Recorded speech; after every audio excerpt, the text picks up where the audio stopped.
Halo, selamat datang di channel Penilaian ID, Pusat Informasi, Media Edukasi, Penilaian, dan Properti bersama saya Asti Widyahari. Di video kali ini kita akan menjawab pertanyaan yang masuk melalui kolom komentar YouTube Penilaian ID. Pertanyaannya adalah sebagai berikut.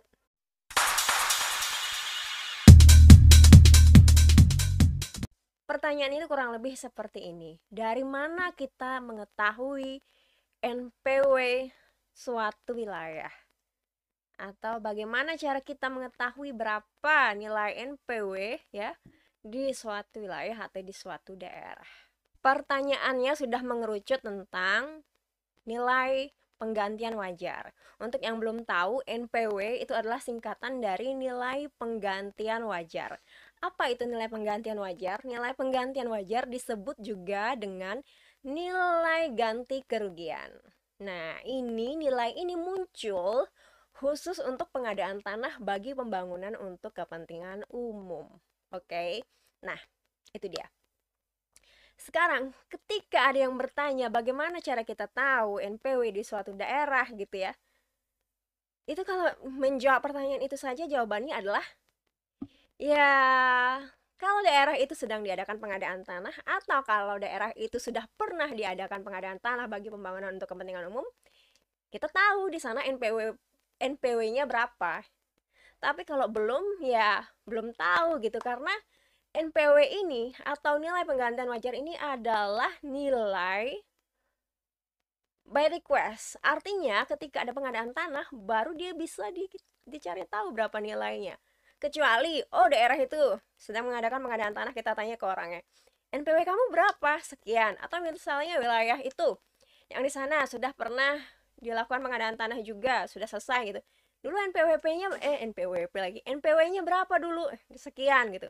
Nah, itu ketahuan. Tapi kalau misalnya belum pernah terjadi pengadaan tanah ditanya NPW-nya berapa, nggak ada gitu karena ini adalah by request. Jadi kalau membahas ini jawabannya itu bisa mundur ke belakang agak jauh. Kita mundur-mundur dulu ke belakang ya.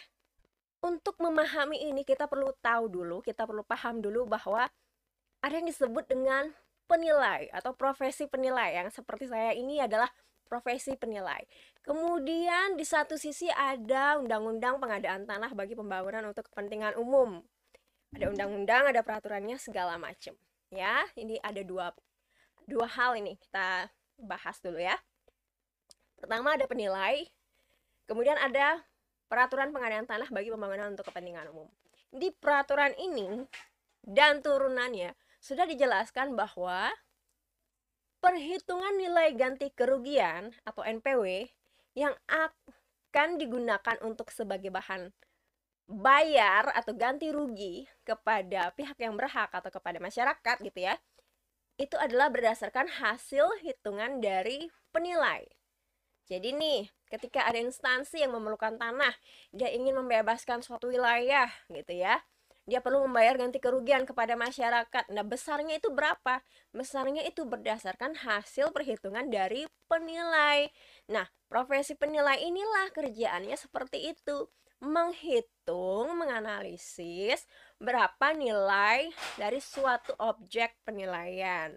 Objek penilaian itu bisa macam-macam ya. Untuk objek penilaian untuk pengadaan tanah ini ya, itu artinya bidang per bidang yang terkena pembebasan milik masyarakat ke atau misalnya milik pabrik ke atau milik apa gitu ya. Nah, itu yang dinilai seperti itu. Kemudian penilai ini pun ternyata nggak semua penilai boleh untuk melakukan penilaian dalam rangka pengadaan tanah bagi pembangunan untuk kepentingan umum. Karena yang berhak atau yang boleh menilai itu disebut dengan penilai pertanahan. Apa itu penilai pertanahan? Penilai pertanahan adalah penilai publik yang sudah mendapatkan lisensi dari lembaga pertanahan. Lembaga pertanahan di Indonesia apa? BPN, Kementerian BPN ATR. Oke, di sana udah jelas ya. Ada penilai publik, ada penilai pertanahan. Ketika dia sudah ditempeli dengan lisensi dari lembaga pertanahan, dia bisa menjadi penilai pertanahan. Nah, penilai pertanahan inilah yang kemudian akan menilai, gitu ya. Terus kalau misalnya tanya lagi nih, kalau penilai publik itu apa? Penilai publik itu penilai yang sudah lulus em, pendidikan dan sudah mendapatkan izin praktek dari Menteri Keuangan. Jadi itu bertingkat-tingkat itu. Panjang stepnya untuk menuju ke sana gitu ya. Semoga itu jelas, ada penilai, ada undang-undang ini. Undang-undang ini membutuhkan penilai untuk menghitung nilai penggantian wajar. Nah, kemudian ada suatu wilayah yang akan dibebaskan. Untuk membebaskan wilayah tersebut tentunya harus memberikan ganti kerugian kepada pihak-pihak yang berhak yang terdampak pengadaan tanah. Dan itu dihitung oleh penilai ini tadi.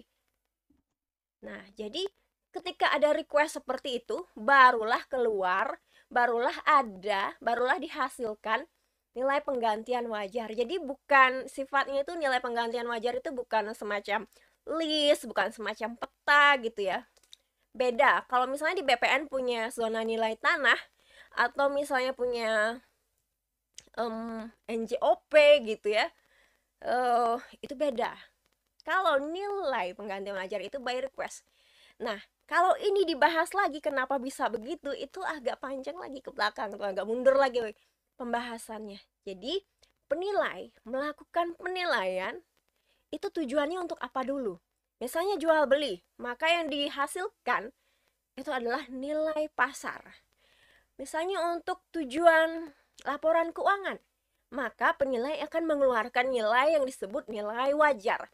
Nah, sama halnya dengan jika sekarang ini dibutuhkan nilai untuk dalam rangka pengadaan tanah bagi pembangunan untuk kepentingan umum, ya, maka yang dikeluarkan adalah nilai penggantian wajar. Seperti itu. Jadi ada demand, ada permintaan dulu, kemudian penilai akan melakukan pekerjaan tersebut, akan melakukan analisis tersebut, gitu ya. Oke. Kemudian bedanya lagi, kita nggak bisa serta-merta, oh di wilayah sana saya pernah tanya itu NPW-nya dia mendapatkan sekian M atau sekian ratus juta. Berarti kurang lebih di sana ada sekitar 1000 bidang yang dibebaskan, 1000 kali 1 M sekian gitu ya. Nggak bisa kayak gitu. Kenapa? Karena begini, NPW itu sangat tergantung dari karakteristik atau tergantung dari komponen-komponen yang dinilai per bidangnya. Anggap, ini udah pernah saya bikin videonya.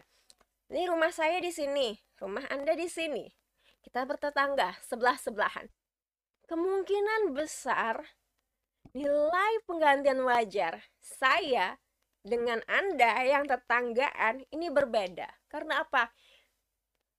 Misalnya saya sudah tinggal di daerah ini 30 tahun, Anda baru 10 tahun. Atau misalnya nilai penggantian wajar yang saya terima lebih tinggi karena rumah saya lebih bagus, rumah Anda lebih tidak bagus. Misalnya seperti itu.